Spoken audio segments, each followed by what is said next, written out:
Panalangin para sa mga may malaking problema sa pera. Sa ngalan ng Ama at ng Anak at ng Espiritu Santo. Amen.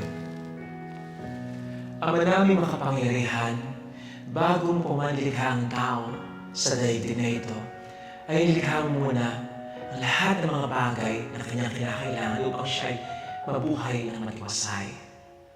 Ang hangin ng dagat, ang sangkalupaan, ang mga halaman, ang mga hayop, at marami pang iba, sapagkat bilang aming napakamapagmahal at napakamapagmalasakit na Ama, ayaw mo na isaman sa amin na iyong mga anak ay mahirapan at pagkulang. May kahirapan ngayon, may kakulangan ngayon, may hindi pagkakapantay-pantay ng mga tao ngayon, dahil sa kasakiman, dahil sa kasalanan, dahil sa kapabayaan ng tao mula noon hanggang ngayon. Pero kailanman ay hindi mo ito nilayon. Sa katunayan, matapos magkasala ang aming unang mga magulang, hindi mo pa rin kami pinabayaan. Binigyan mo pa rin kami ng kaligtasan. Binuksan mo pa rin para sa amin ang kalangitan. Pinangakuan mo pa rin kami ng abot-abot ng maraming mga biyaya mula dito sa lupa hanggang sa buhay na walang hanggan. Kaya pinagdarasal po namin sa iyo, Panginoon, ngayon ang aming mga kapatid na may malaking problema sa pera. Ang una ay yung mga wala namang kasalanan ng pagkukulang, kundi dahil naging mahirap lamang sila. Biktima lamang ng isang mahirap na sistema. Kumakayod man ay kulang pang paggamot, kulang pang paaral, kulang sa pagkakaroon ng isang tahanan, at kulang upang sila ay makakain man lang ng 3 beses sa isang araw.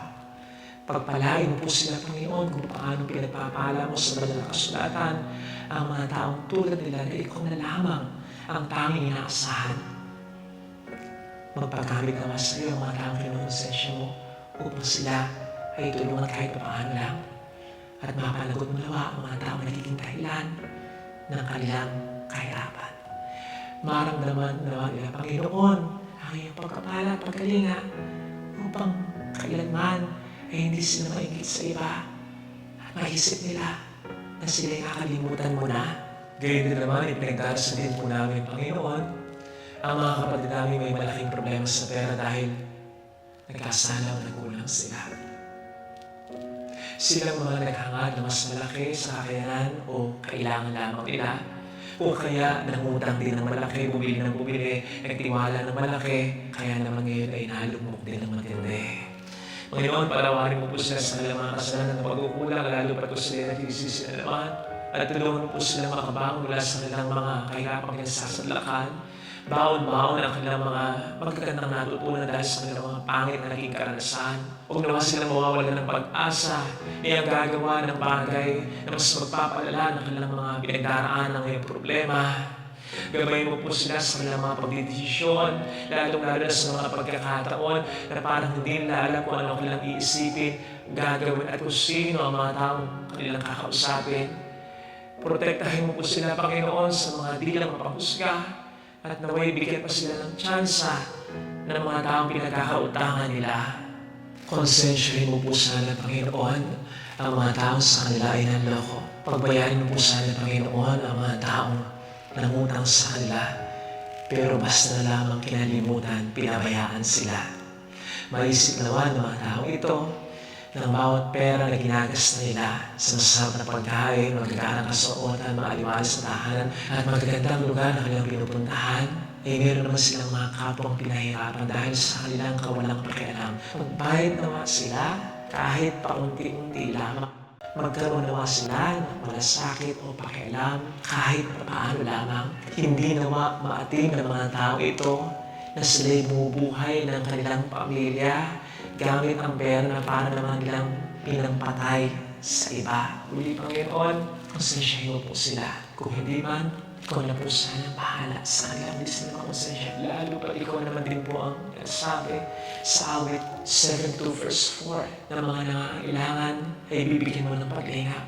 Samantalang ang mga umaabuso ng api ay lulupikin mo at ibabagsak. Maramdaman naman nila ang pagmamahal at suporta ng kanilang pamilya at ng mga taong sa kanila ay mahalaga. Lalo pat ang mga ito rin naman ang pangunahing dahilan kung bakit sila mas naghangad pa para mabigyan ng magandang buhay ang kanilang pamilya, asigurado ang kinabukasan ng mga anak, mabigyan ng kasiyahan ng magulang, at ang mga kapatid ay matulungan lamang.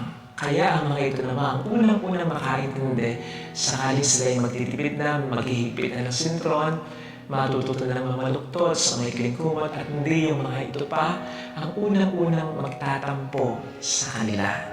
Maisip naman ng mga ito, hindi sila nagbabago sa pagmamahal, nagbabago lang sa pamamaraan sa oras ng kagipitan. Masakit na po kasi maghirap para sa minamahal, pero wala namang sasakit pa sa paghihirap na dulot ng mga taong minamahal. Pagpalain mo po sila, Panginoon, lalo pat wala na silang inaasahan kundi ikaw lamang. At kung wala na rin silang hinahangad na sobra, kundi ang kamanatagan lamang na sa'yo lamang nagmumula. Kaligayahan na hindi na ibibigay ng pera, kundi kaligayahan na naibibigay ng panatag na kalooban, sapagkat ang lahat sa buhay ay sinusuko na sa'yo lamang. Ito po ay hinihiling namin at kiniklaim namin para sa amin at sa mga taong lubhang nangangailangan ngayon pa lang, magpa sa walang hanggan. Sa ngalan ng Ama at ng Anak ng Espiritu Santo.